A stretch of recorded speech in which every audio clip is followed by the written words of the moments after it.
سرکار کھڑی فرماندے نے سڑ کے تھم اتحمل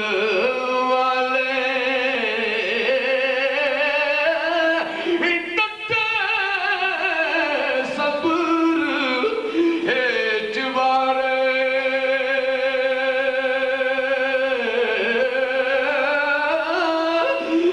سونے آئے کے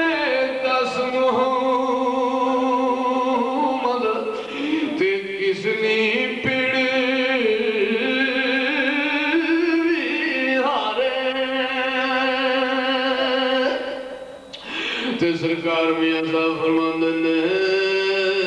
سنے تے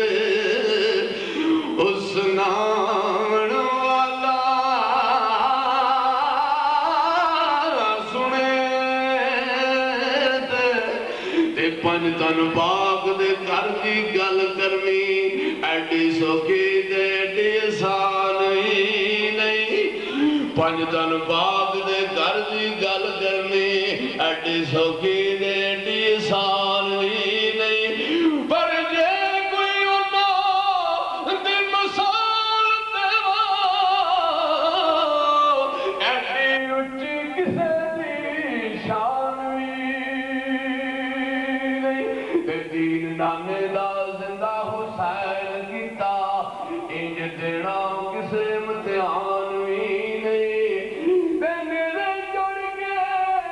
جی حسین قرآن پڑھیا انج پڑھنا کسے نے قرآن بھی نہیں حضور گھڑی فرماندے نے سنے تے اس نام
اے ولی نظر نال امام شاکلانی نظر نال سب کچھ تفسیر کر دے انہوں نے صفات جنگاں دی لوڑ کوئی